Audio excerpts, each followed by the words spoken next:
This is the Detroit Sports Podcast Network. Today's episode of the Motor City Sports Rant is brought to you by The Athletic, premium coverage for passionate Detroit sports fans. Listeners of this podcast can save 20% off the first year of an annual subscription by visiting theathletic.com/DSP. Don't pay full price for a subscription. Visit theathletic.com/DSP to save 20% and subscribe. Detroit is the greatest! Straight up light you on fire for a Coney dog right now.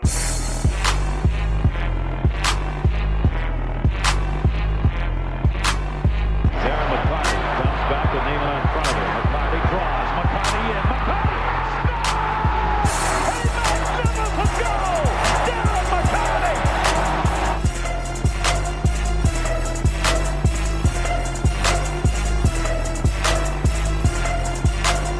Stafford takes, throws, end zone, Calvin, touchdown, Detroit Lions! What's up, everybody? Welcome to another episode of the Motor City Sports Rant on the Detroit Sports Podcast Network. As always, I am your host, Jason Jarvie. Follow me on Twitter at Jarvie the King.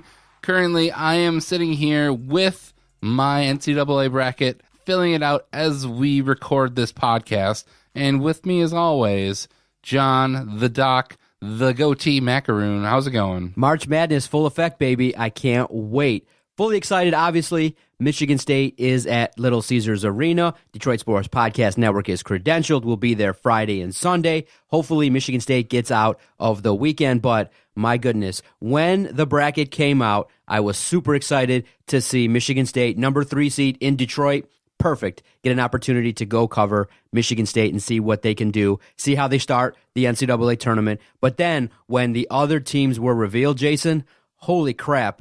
In an instant, I would trade with Michigan. I would even drive to Wichita and cover Michigan State in another city if the path to the Final Four could be as easy as Michigan's. My goodness. Jason, you're aware, Michigan State, if they get out of this opening weekend, they got to play Duke and potentially Kansas back-to-back to advance. Yeah. Seriously, bro, that's a tough-ass bracket. It's going to be hard to put Michigan State in the Final Four. First things first, looking at the bracket now that you have sitting in front of you, how far do you got Michigan State going? Well, it's gonna be tough. You know, I think the Sparty fan in me, I think they definitely have the possibility. They're a different team than they were in the beginning of the season. I think Duke is a different team than they were in the beginning of the season. So just getting out of the Sweet 16 alone, I think it is a possibility. But there's something about that, and we've talked about it before. The Michigan State and those North Carolina teams, whether it's UNC or whether it's Duke, that it's just something. It's like they run into a buzzsaw. It's like the Lions and the Packers when it was that you barely beat these guys. You know, they did beat North Carolina, so they did lose to Duke though already. I think the moral of the story and what it's really going to come down to is Michigan State's going to have to be on every single night that they can't take a night off and try to figure things out. I mean, the only night that they're really going to maybe be able to figure things out is the opening night when they play against Bucknell, who I think my one prediction for that game is that it's going to be a lot closer than we really want it to be. Oh, come on, Jason. We can't have that happen. We need Michigan State to come out 7 o'clock Friday, national television audience, CBS. They got to come out and they got to destroy. I'm hoping that the layoff helps Michigan State and that they come out and really perform at a clip because it's going to be a packed house at LCA. It's a nationwide TV audience, CBS. Michigan State's got to play well. I don't see that. I see Michigan State coming out and maybe the first 5 minutes being maybe a little bit close, but after that, after they get into the groove, after they clamp down on defense, in the second half, I do believe by 8:30 the game will be wrapped up and Michigan State will be looking to their next opponent. But you know, I am sad though, as the brackets were shown and I saw when Michigan State was going to be playing. If they do play round 1 and into round 2. I work both days. You know the game time for Sunday? No. Okay, nobody knows the game time for Sunday, but it's tough when you see the Friday, Sunday slot. I'm assuming they're both at, I know the Friday is at night, which I work, and Sunday probably mid-afternoon. Yeah, so hopefully I get to watch a little bit of that. Hey, man. I mean, it's assuming also that they get through, which, I mean, nothing's I think it's safe out to of the say, realm with Michigan State this year. With Michigan State, it's safe to say the tournament will start in week 2 when they play Duke. That's what everybody's going to point to.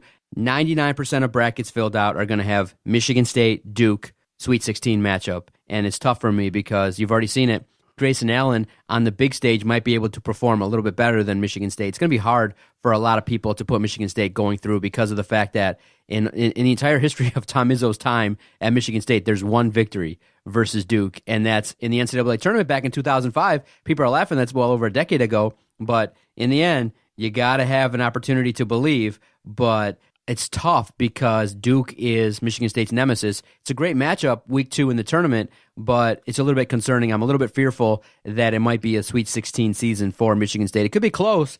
All you got to do is look at history. One victory versus your rival. How do you then proclaim that Michigan State would be a favorite in that matchup? I think it's really tight. It's really tough. It is tough, but I think they still have the capability to go in there and to at least put up a fight. And in most of these games, I think once you at least get into the Sweet 16, I think all teams are going to have a 50-50 shot, and because anything can really happen. What'd you think when you saw Michigan side of the bracket? I mean, look at that. You can argue and we can debate a little bit. Should Michigan have played in Detroit? Should they have earned the higher seed? Michigan is ranked 11th in the overall tournament bracket, whereas Michigan State overall is ranked number 9. Some people have an issue with that. But when you look at the bracket, Michigan fans have to rejoice because now a lot of pundits, a lot of people who don't even take time to research these things already have Michigan in the Final Four because their path is seemingly very easy compared to Michigan State's. And I look at it and I say, man, you know what?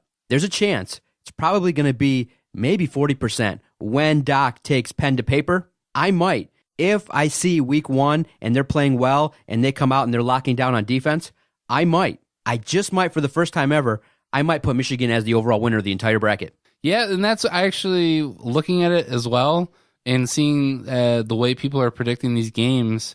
I have a hard time not moving Michigan, past and at least into the Final Four.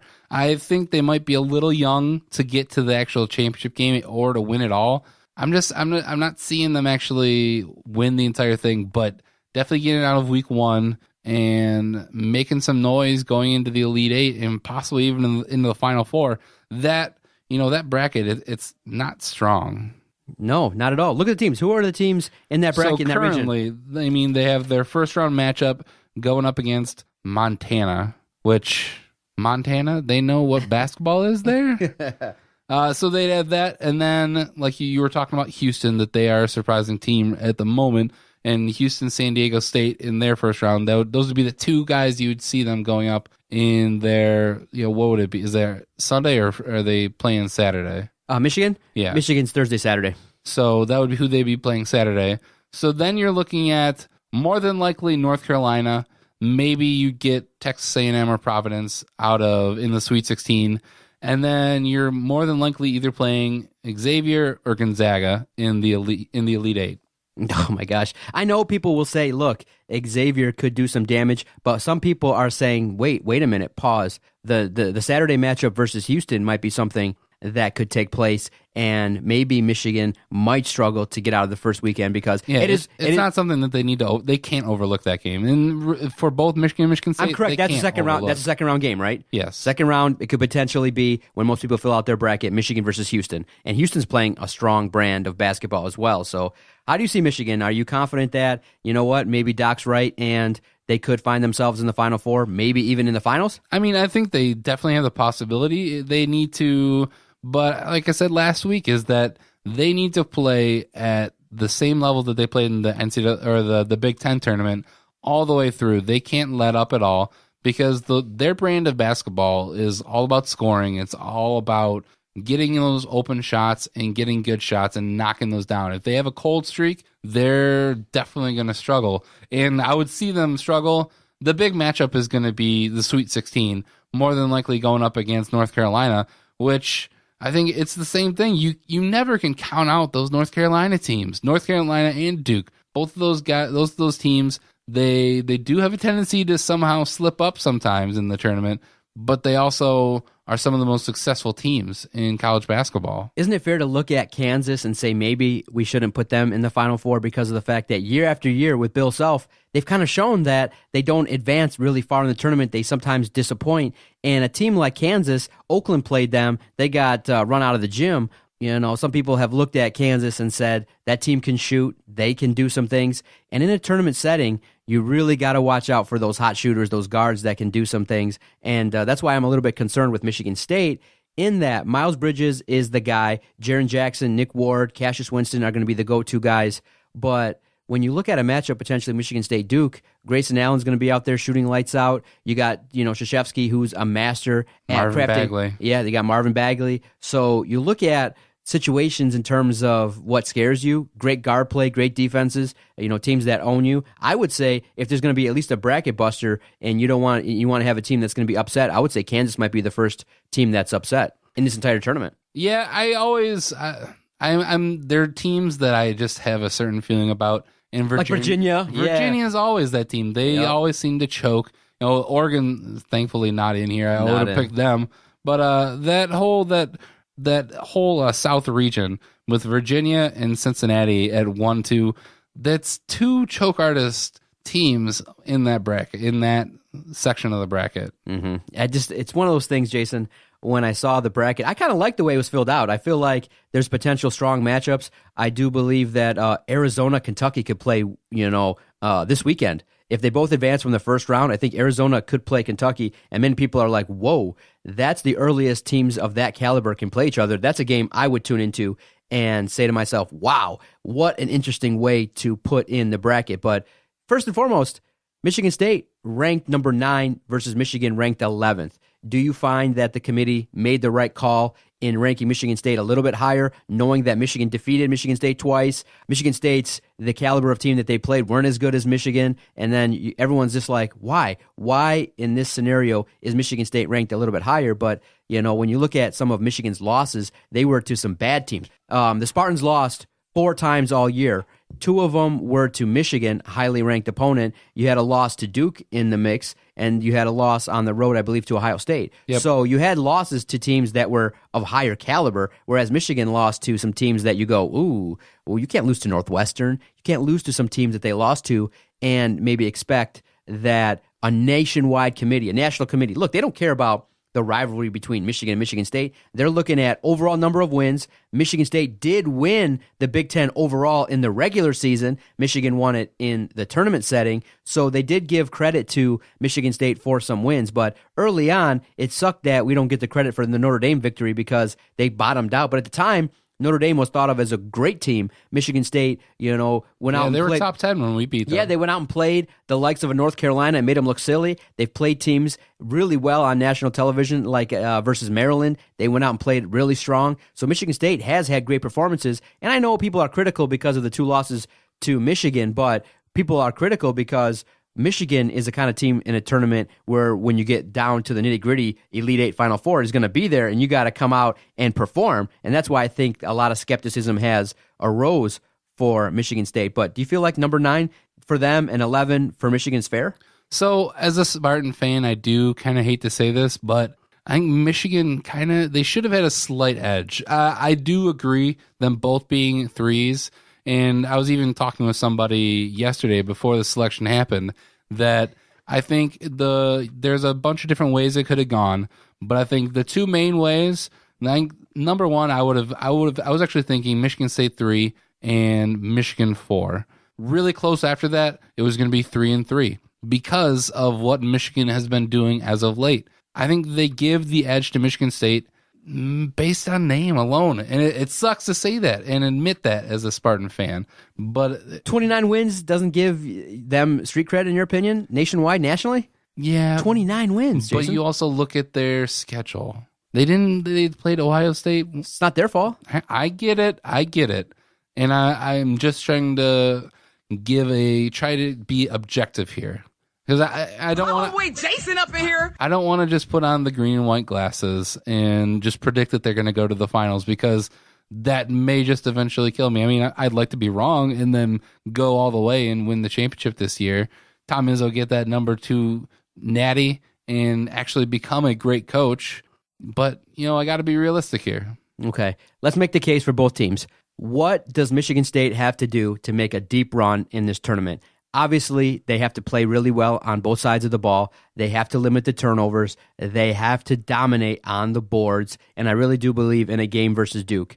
Really, most people are right now fast-forwarding to Michigan State-Duke. Sweet 16 matchup, they're fast-forwarding it, and they're saying, okay, how do we get past a team that has your number? I say you come out strong, you come out fast versus a team like Duke. You get out ahead maybe by 5 or 7, and you make the game a game that's in your favor. You play your style. You got to have Jaren Jackson produce. You got to have Nick Ward be a little bit more than what he's done in the regular season. And unfortunately, I hate to say it, but the key for Michigan State is when they jack up the 3, they got to make a high percentage, and it's got to be Cassius Winston as well, being a strong contributor. I hate saying it because there might be a night where he's off, and it can't be versus Duke. Cassius Winston has to step up, and he's got to be that guy that puts the team on his shoulder and helps when the team maybe lulls a little bit offensively, because teams are going to double, and they're probably going to play, Duke's going to play a zone, a 2-3 zone, and they're going to try and really cause havoc with Michigan State being able to get the ball inside and cause a lot of havoc. So if Michigan State can play their perfect game and play really well, nitty-gritty, and come through without the turnovers, without the 6-minute stretches where they don't, score the basketball. I mean, we said it when we previewed Michigan State this year. When they don't play good, it's bad, and it's really bad. Mm-hmm. They're going to play close games. It's not going to be something where you see Michigan State just roll a team out of the gym night in, night out. But they've played 33 times, 129 of them, versus Duke. If they get through Duke, I do believe they'll have the confidence to get through Kansas, if that's the opponent that presents themselves. But for Michigan State, Tom Izzo's got to step it up in this tournament. He's got to put the right rotations in there, and he's got to be able to be adaptable really fast on the fly if he sees Miles Bridges not doing well. Some people have said maybe you could put Miles Bridges at the point and do a lot of high-low action, a lot of ball screens and things like that. Miles Bridges may be called upon to do some things he's not comfortable with, maybe in terms of running the point, maybe being a facilitator, doing some things that he's not known for. But the big question for Michigan State is, who's the unsung hero besides Miles Bridges? You need one. Most people are going to count on Cassius Winston. It's a little bit concerning counting on those guys, but maybe, just maybe, the light switch goes on and Jaren Jackson Jr. is the guy that starts lighting it up and becomes that unsung hero. Somebody's got to step it up. It's got to be one of those people. Some people are already looking at it and saying, man, did Jackson get better over the year, or did you kind of plateau? You got a guy that has natural talent, a guy that was nationally recruited. Why is he looking like that? Why is Tom Izzo utilizing him that way? So I would say if Michigan State is to advance and do a lot of great things, you got to have a couple leaders step up, and Tom Izzo cannot do things and maybe bog down that offense. And I'm just hoping. I'm hoping that when the time comes and Michigan State plays Duke, that they just play their best. Look, if you play your best, it's an 89-87 game, and you just can't stop Grayson Allen. Look, in terms of Michigan State's defense, you got to box out, get the rebounds, and you got to close down on the 3. You can't let Grayson Allen, just get wide open threes and take those shots, because they'll make them. So you limit Grayson Allen, you're able to maybe limit Duke and allow Duke to get uncomfortable, and you dictate the game to them. Then it's a little bit better. Then you maybe have a chance to advance in this tournament. I'm really hoping that Michigan State puts on their best performance. Look, you lose 89-87, heroics, Grayson Allen's, just making shots left and right, and you can't stop them. So be it. It is what it is. But if you go out there and you play a game like you've always played versus Duke, and you don't play your best, it might be time to start talking about brooming aside Tom Izzo. Yeah, and for me, it's going to come down to it may sound simple, but it's going to come down to winning it on the offensive and defensive glass, and not having those scoring droughts. You need to be scoring at all times. It can't just be, you can't go have those 6-7 minute stretches where you don't score a basket. If you do that against Duke, you are going to lose. That's just period. And on the glass, you need defensive. It explains itself. You win the battle. You get the extra chances on those offensive possessions.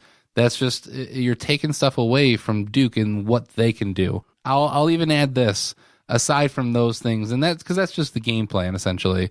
I will add that I think Tom Izzo needs to step back a little bit and let the boys roll. He needs to check himself the door, because sometimes he gets caught up in his own philosophy, and guys not following him, not playing the way that he wants them to play. Too rigid, right? And just takes him out. And I'll couple that with the guy who he will take out in those instances, who I think will be the unsung hero for Michigan State, and that's Nick Ward. I think Nick Ward is a very talented player, and he's a guy who can change games. I see him as a player like a Brandon Dawson or a guy like a Draymond Green, who they can step up and have that leadership role and just be that big man who can go out and do everything.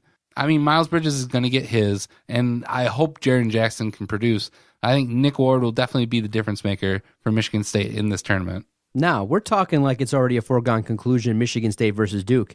They may have to play a TCU team that was ranked earlier this year. So, Absolutely. Should Michigan State fail to get out of the opening weekend in Detroit, they lose in front of a packed house in Detroit. First round, second round. They fail to make it to the next round of the NCAA tournament. Should Tom Izzo's seat be hot if he fails to make it out of the first week? I mean, it should be hot. He's not going to be gone this year, though. This would be the second year now you're not getting out of weekend one.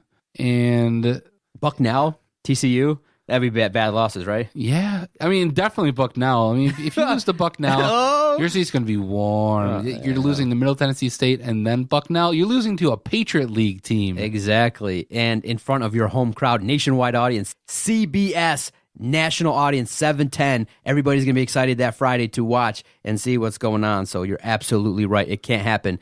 TCU is playing strong, but Michigan State's naturally talented. You can't lose, in essence, what's a home game. Can't do it. You can't, but it ain't happening. You got to knock on some wood there, Doc. No, we'll be previewing. I guarantee it. Let me guarantee it now. We're going to be previewing Michigan State Duke and doing whatever we can. We're going to be doing seances, lighting incense, whatever it takes to break the curse that Tom Izzo has, and to, whatever it's going to take to get Tom Izzo and Michigan State over the hump, we will do next weekend, guaranteed, when we record this podcast next week. It's going to happen. Now, flip the script, go over to the other side. You got Michigan, and they're the hot team rolling in. They're playing really well. They got Mo Wagner. They got a lot of young cats that are just waiting in the wing, like a Jordan Poole and a Teskey, that are waiting to kind of take over. But you got kind of the right mix of older veterans in Abdul Rahman, and you got Mo Wagner. You got dudes that are going to be taking the majority of the big shots, and then you got some young talent that can come in there. And when we ask, like, who's going to step it up, you might have a guy like a Jordan Poole step it up, and Teskey ready to take over and do some things because they'll be back in future seasons. But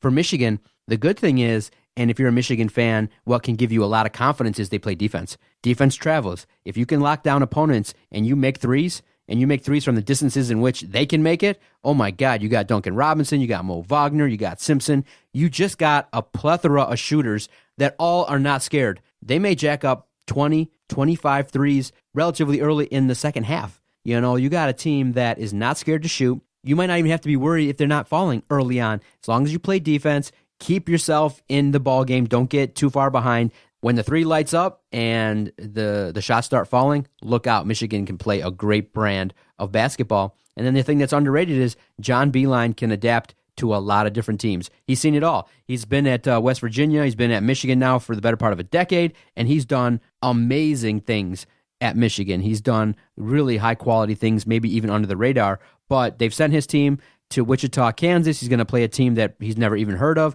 He had to be told what the team even nickname was when he was told and things like that. But when you got a cat, and maybe he's even underrated, in a Mo Wagner, when he can light it up and he can be your leader, if that cat gets hot, you might be looking at the overall MVP of the entire tournament. If that dude gets hot, a la like a Dirk Nowitzki, and he can shoot lights out and get to the hole and then back it up and hit threes, you got the complete package of a player, and you got a guy that can do a lot of things in a tournament setting. So, and he's got whatever it is, you know, when you look at a player and you go, he's got something, he's got it, he's got that kind of intestinal fortitude, he's just a player that you want to have on your team. Mo Wagner is it. He's the leader of that team, and he's poised to help that Michigan team make a run. So, keys for Michigan, jack up a bunch of threes and make them, play great defense, and unfortunately, you got to bring up the big thing for them is if you're in these close games and you're afforded the opportunity to stand at what's called the free throw line, and you have a chance to just stand there and make a free throw, you better make them, because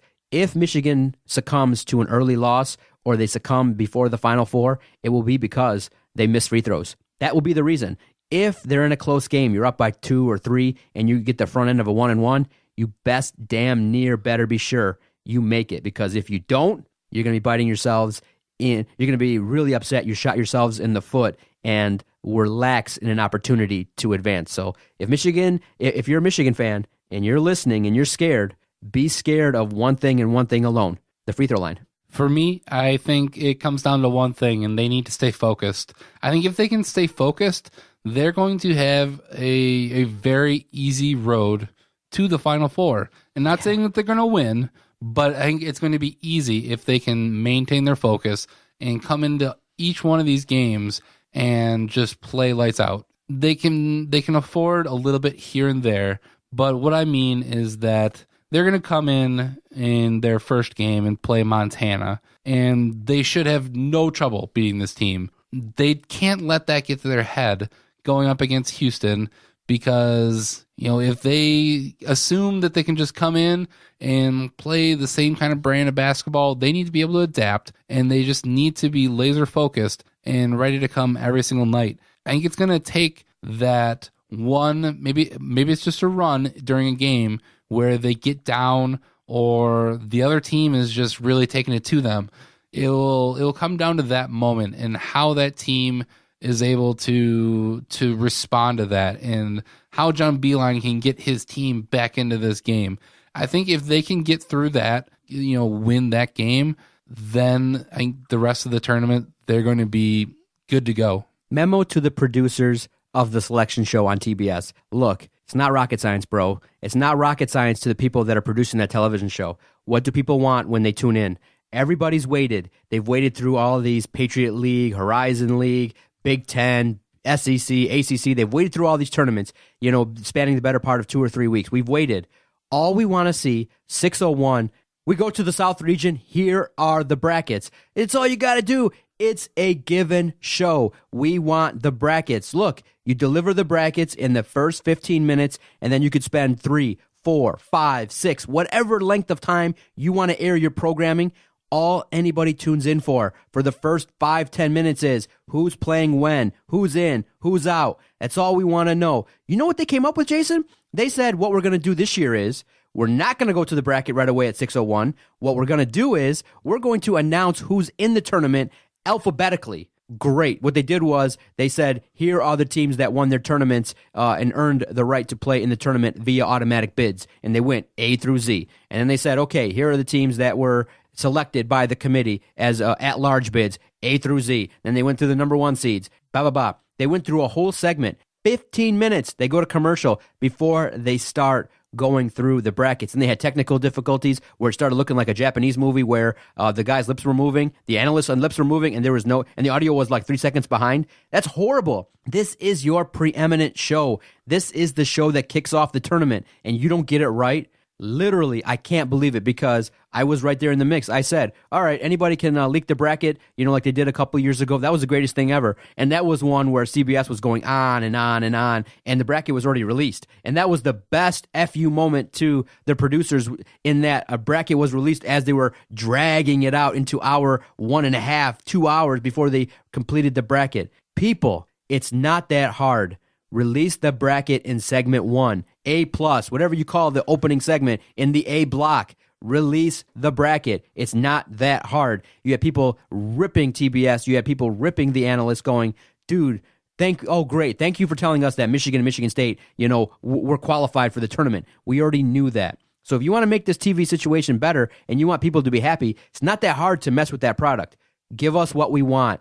Give us the bracket, then the talking heads can break it down for 3.5 hours and tell us what they think, who's going to make the Final Four, who are going to be the upsets, what do you think about the first 4 in, the first 4 out. Dude, give us the brackets. It's not that hard. Yeah, but are people still going to watch it? If it's something different, are they still going to watch it? Or if it doesn't change, are they still going to watch it? People were livid on the internet talking about... People were livid, but when it comes to next year, and if they roll out the same thing... I'm not watching for the first 15 minutes. But you're still going to turn it on then eventually. Eventually at 6:15, I got to figure out when. And that's all that matters. They just want you to watch, and they're going to get their money. And that's what it all comes down to. It's the same thing in all sports. So you agree with how they did it? I don't agree with it. Okay, good. I'm just saying the only way that you actually, if you want to get change, don't watch it. Yeah. And you have to also then convince everybody else not to watch it, because unless you get everybody, they're still going to do it. They're still going to make the money. See, the problem is I just don't understand when you sit in a room full of like-minded sports fans or like-minded TV people,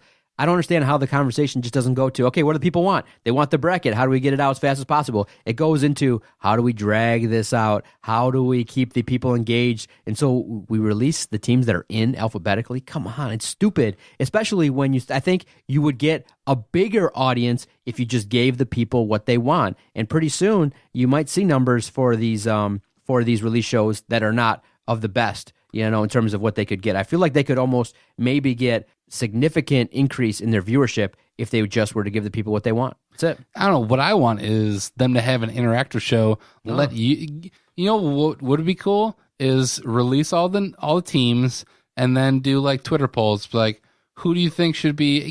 Throw up 4 teams and like, hey, these are the 4 teams. Where should they be? Ooh, I think that'd be interesting. Mm-hmm. Like if you actually they released all the number 3s, which would be Michigan, Michigan State, Tennessee, and Texas Tech. Just release them in different ways. Just start. You put them all out and say which one of these, where should they be? Because I think if you left it up to viewers, Michigan more than likely would be playing in Detroit right now. Okay, interesting stuff. But yeah, I think a lot of people were complaining, and it just needs to be tweaked. I just find that sometimes we do get into paralysis by analysis, and I'm always of the opinion if you can keep it simple, stupid, then I think it will go a long way to make the TV product better. We'll step out. I do. Actually, before we go on our break, I have an update. I have finished my first bracket for this year. All right. Who do you got in the Final Four? Final Four from the South. Number 1 seed, Virginia. Okay. From the East, number 1 seed, Villanova. Okay. From the West, number 3, University of Michigan Wolverines. Okay. And from the Midwest, number 3, Michigan State Spartans. All right, Michigan State, Final Four. So it looks like, I think the way I saw it, Michigan and Michigan State can't play until the final game. Absolutely. And if you want me to continue, our first Final Four matchup between Virginia and the Michigan Wolverines goes to Michigan. I go to Michigan. Okay. And in the other one, I think you see where this is going. Oh. Nova and Michigan State. Michigan State gets the victory with the ultimate victor not being the victors, the Spartans. You got Michigan State in the final game, huh? Michigan State winning. They're destined. Winning Jason. the only matchup of the season that matters, the national championship game. The biggest game possible. All right. What do you think if we threw out a poll? What percentage chance would you think the fans would give a Michigan State final? And you're sure, right? It's Michigan State. They can only play in the finals. Yep, absolutely. Okay, what do you think? What percentage chance do you think they'll give it? That they would, what percentage they would give? 40%, 30%? I think it's probably more like a 10% chance. 10%? Okay. There's just so much that can happen in this, in the tournament. I mean, it's probably more than less, or even less than that. I think you'd probably maybe even look at 5%. I think I saw a stat somewhere that every team essentially has a 1 in 1,000 chance to make it to the finals. And it's like a 1% chance, essentially. You're probably looking at a 3% chance. If you want to be really realistic on Michigan and Michigan State making it to the championship against each other, it's probably like a 3% chance. I'm giving a little higher at like 10% chance because I think Michigan has a pretty clear path to that matchup. Michigan State has to do a few more things. Okay, I'd give it a 5% chance. I think Michigan State might be the team that fails to deliver and fails to live up to the opportunity. But man, Jason, Michigan State would be probably the biggest college basketball play. It would be the biggest college basketball game ever played. Why are you always trying to dog me on Twitter, man? You're always calling me crazy. Or calling me like, that's a crazy bracket. So dumb. It's a crazy bracket. It's so dumb that you'd want to trade Thomas Tatar. All right, I got to fill you in just a little bit. Peel back the curtain. You got to use superlatives to kind of get people engaged on the social media side of things. You're never the crazy one, are you? I am the crazy one, 100%. People know because they know that I'm off the chains in terms of being the fanboy, being the guy that's super excited to go see his Michigan State Spartans and then be journalistically credible and not screaming and yelling and things like that. But of course I'm crazy. Obviously, you don't spend all as much time on the internet reading Twitter if you're not crazy. So everyone already knows that. But you are crazy for even putting Michigan State. But it's a great topic. It's a great debatable point. So I thank you for doing that. But we got to step out, pay some bills, show love to the sponsors. We'll come back, and we got to turn our attention to the Detroit Lions, making news by people who are not coming in to visit and people who are. Stay with us. You're listening to the Motor City Sports Rant on the Detroit Sports Podcast Network. Jason, I want to tell you about our host site, Podomatic.com. When Adam and I first started this project, we were looking for a place to host all of our recorded audio, and thank goodness we found Podomatic. Since 2013, we've recorded 800 to 900 weekly podcasts. We've only used one host site. Why do we use Podomatic? We generate great links. We generate links quickly so that all of our supporters across the United States and even overseas can find us. When we have an opportunity to get a great guest, a great interview, we want to be able to generate links, send them to the guest and say, hey, thank you so much for finding us. Thank you so much for coming on our shows. And you got to have a great link. If you're starting a brand new podcast and you want to grow and you want to have success to the level of the Detroit Sports Podcast Network, we're going to recommend one host site and one host site alone. Definitely check out Podomatic.com.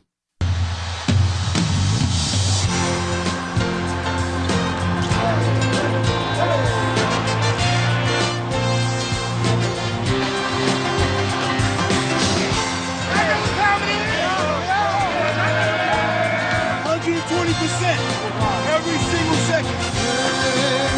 The ball is tipped, and there you are.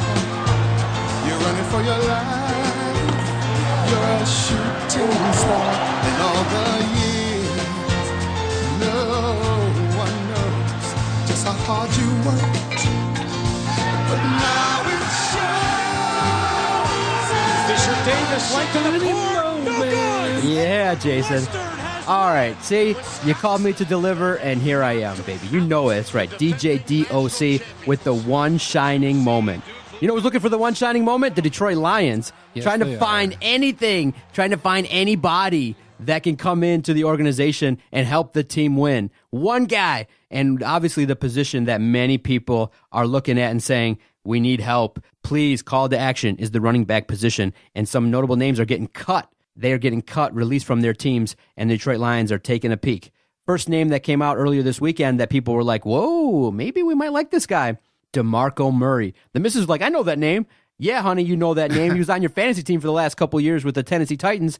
But when you look at his 2017 numbers, people are looking like, whoa, they dramatically went down from 2016, and he only had one huge run of 75 yards, and a lot of people looked at the film and said, dude was kind of shuffling his feet quite a bit, missing easy holes that were provided for him by the likes of an offensive lineman that's really got talent in Taylor Lewan. People broke down the film and they said, dude's missing holes. Dude's maybe lost a step. What does he have left? Don't forget about Jack Conklin. Yeah, He's there too. They showed some film of some holes being some wide open holes that he failed to hit, and people were like, I don't know what it is. Maybe with Lions fans that they see such garbage on the field that when a guy who's 29, about to be 30, hits the market, they're like, scoop him up. It's DeMarco Murray. Dude, it's not the DeMarco Murray of 3 years ago that was on Dallas that had an awesome line that was running through. This is a 29-year-old dude. We got a couple tweets in here to our Twitter page at Detroit Podcast, and they're like, guys, why are Lions and Lions fans so stupid in wanting a guy to come in here? And why would the Lions even consider DeMarco Murray when this 2018 draft is ripe with a lot of great running backs? And I guess the answer is you need depth. You need, if you can get him at a good price, maybe he can be that goal line guy. And That's not the answer, Doc. No, it's not the answer. Why do fans want a DeMarco Murray here? The answer is because we've been so devoid of running backs that whenever there's a running back available, that's who we want. Why? I don't get it. Lions fans aren't rational. Don't you understand that? We're not rational. We wanted AP last year, and he didn't do very well on the Saints or the Cardinals. And I'm sure when AP gets released from the Cardinals, which is likely to happen again, we're also going to hear, hey, let's go out and sign AP. I mean, that would be the one guy I would want because he is a sexy pick. I was always a fan of AP, but to expect these guys to come in and be the answer at running back, it's being a fanatic. It's being a fanatic. Well, I'm obviously thumbs down on DeMarco Murray. I would like a free agent running back, but maybe do you think if you can get him really cheap, maybe the league minimum, maybe like a Carlos Hyde, maybe get a guy in here that can be the goal line, maybe even throw out a name, maybe even take the stab at LeGarrette Blount. Just get him here for the league minimum and see if the Lions could take a stance on him. He did some things. Maybe he'll come here if no other teams provide him an opportunity. I think LeGarrette Blount, if you could get him at a very cheap price, I think that'd be an interesting guy just to have for the goal line. Goal line. Yep. Because he has a nose for the end zone. But the two guys that I think that they should take a look at during free agency is Carlos Hyde, and I would also go with Isaiah Crowell. Go Lions! Yeah! Hey, I think Carlos Hyde does have an injury. He has an injury past, and you can't give him too much money. I think maybe give him an incentive-laden contract and hope that he stays healthy for you. And on the other side with Isaiah Crowell, he's been in not Baltimore. He's been in Cleveland and basically been the best of a bad bunch there. But he is a bruising running back. I'd be interested to see him, but none of the guys in this class are really the answer for anybody at running back. Okay, so I think you and I are on the same page. Just really hit the home run in the draft. Go out there, find somebody in the draft, and then in free agency to round out depth, you do have somebody you can start with. You obviously have Theo Riddick. He's the guy most people want. Bob Quinn's coming out and saying things like, well, we do still have faith in Amir Abdullah. Dude's making less than $1 million, so he's just basically a throwaway. But any roster spot is important, but the Lions don't really have much concern regarding having Amir Abdullah, but that kind of limits you because I think you can upgrade. I think you can get a much better running back if you went out there and really were diligent in upgrading and just letting him go. You're not really losing anything by the cap ramifications, and Adam brought up a great point. Even if he costs $900,000 for the season, if he's fumbling the football and on the bench like he was throughout the latter half of 2017, what good is he anyway? He's just wasting $1 million. So go out there and get a guy that actually can be productive, can go out there and do something. So even if you draft 2 running backs, one in the 3rd round, one in the 6th round as a throwaway, might be better than just keeping a plethora of guys. Maybe you just roll in the season with a Tion Green and a Theo Riddick, and then you broom out the rest of the guys, broom out the Zach Zenners, the Dwayne Washingtons, and the likes of Amir Abdullah. They're all the same guy that you can't do much. So you broom up the crumb bums, you keep the 2 guys that you maybe can, have as depth, and you draft the 1 running back, and you roll with 3, and you see what happens. And maybe, someone comes available later on, when there's cap ramifications, maybe, at the start of spring, at the start of camps or training camps and things like that, maybe there's a guy that you can go out there and get. But I do think running back, get the stud in the draft. It's deep. And I think I agree with a lot of people messaging us on our Twitter page. Don't address the running back situation, with the DeMarco Murray and give him like 10 carries. No, you want to get a LeGarrette Blount who's over 30 and you just want to give him a couple carries in the red zone and he's a thumper that can actually get and find the hole and, score the touchdown. Go ahead, do it. I have no problem with that. Yeah, I mean, the only way that I would accept DeMarco Murray here on this team is if he knew that he wasn't going to be the lead back. And I think that's probably one of the reasons why he didn't fit in the Tennessee scheme, because they've had Derrick Henry. He's going to be a workhorse running back in this league, and he's been on that team now for 2 years, just sitting behind DeMarco Murray. And now with DeMarco Murray gone, I think it's a good move for the Titans. So unless Murray's going to come in here and realize that he's not going to be the answer, then I don't even want to sign him. Okay, what'd you make of Richard Sherman getting cut by Seattle? It's kind of one of those things where they broomed aside Bennett and they cut Sherman, so they, in essence, ended the Legion of Boom era. But quickly, I was kind of excited a little bit in that Richard Sherman might have come here, might have been a depth player and things like that, but he's coming out there with the contract that he signed with the 49ers, kind of coming out there with $5 million guaranteed, and it was a decent-sized contract, so I don't think the Lions were going to offer him anywhere near that, so he jumped at the first chance when the contract was offered to him. He didn't even come to Detroit. Should we find that as a slight? I mean, I kind of feel like if you're Richard Sherman, do you just think that he might have maybe jumped the gun because of desperation? The deal was pretty fair. It's a good deal. No, but I think why don't you leverage yourself against another team? Maybe say, find a way. Maybe he knew that Detroit might have came in at a low ball offer, but San Fran made a fair offer and he just jumped on it. But do you think he did it too fast? I think Sherman, he's betting against himself, and the max he can make is like 3 years, $39 million, which it's a pretty good price for him to make. I'm not sure if he was really going to get that anywhere else. I mean, would you have been okay with giving Richard Sherman that much money? I obviously, if it is that kind of incentive based, where if he's on the field and he's actually producing, he's getting into Pro Bowls, and this is an amazing cornerback. Yeah. Yes, I get that, but he is coming off the ACL tear, though. Yeah, $5 million guaranteed. And a bone spur in the other foot. And he can earn up to, $39.15 million, but it's a lot of incentives he's got to meet in order to get that. So a lot of incentives, and I think he also has the incentive himself, though, that he's playing in the same division now as his former team, and he's going to be able to stick it to them. If he makes the Pro Bowl next year, 2018, he'll make guaranteed $8 million. It's good. I think I like that. I like incentive-laden deals, but I just wish that he would have came in at least. We could have heard some things, maybe got some scoop, some information on the likes of the Seattle, maybe got some information, too. I'm not sure if he...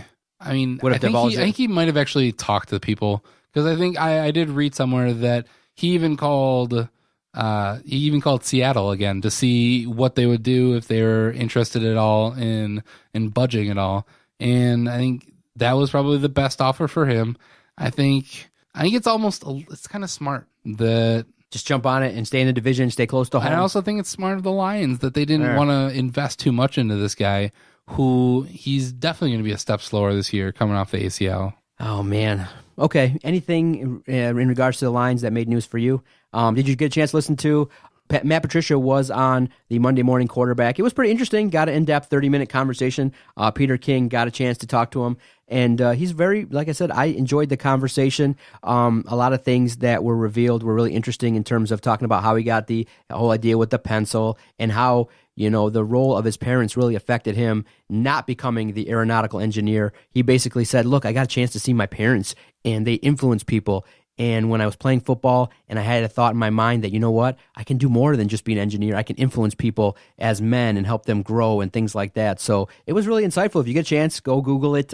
Monday Morning Quarterback with Matt Patricia, 30 minutes. It was recorded at the Combine. Really gives you in-depth knowledge. And I like the way he handled some of the tough questions. He said, look, I'm not focused in on the history of the Detroit Lions. It's like, look, my job is to grind every single day so that the people who have given this team faith and given them some hard-earned money can get the rewards that they deserve. And that's what he said. He's like, look, it feels like home. People are coming up to me and making me feel welcome, and they make me feel really important, and I got to go out there and go to work every single day.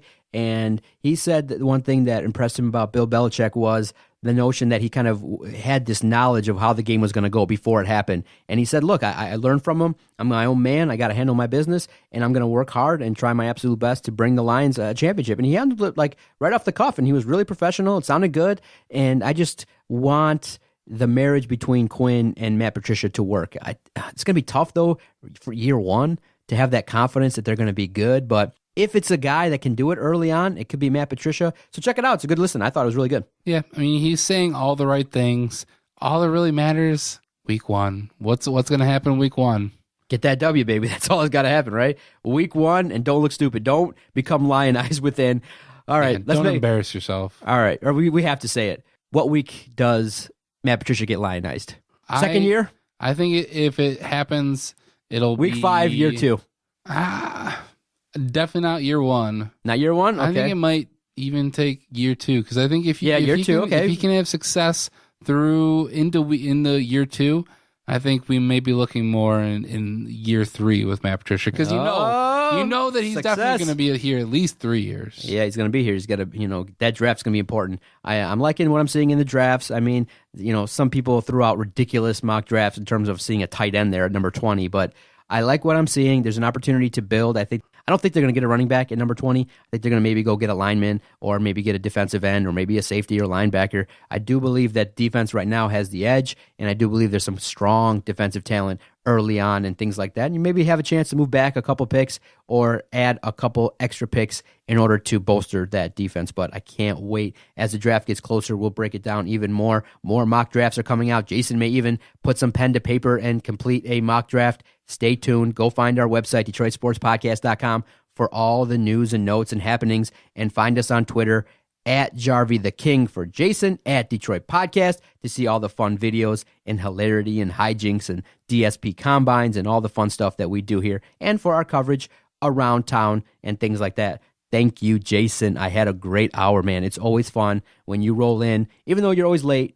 Not that much this week. I'm proud of you. It was fun to record, and it's fun. I know that this week, I think you're going to put aside all family obligations and find a way, maybe not to watch it live, but you'll find a way to stay abreast of what's going on with Michigan State. You know they're going to destroy Bucknell, and the game to watch Sunday. You got to find a way to put your face in front of that television, and we'll see what happens.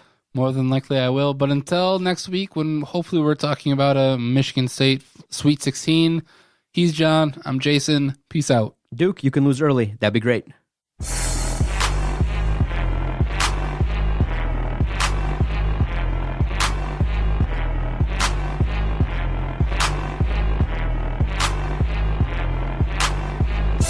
Okay, nice, idiot. You. Bye-bye.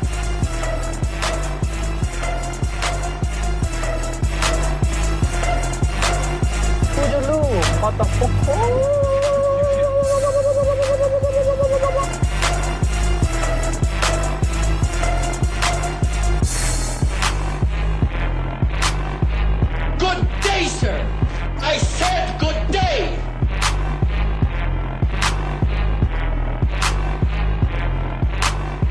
All right.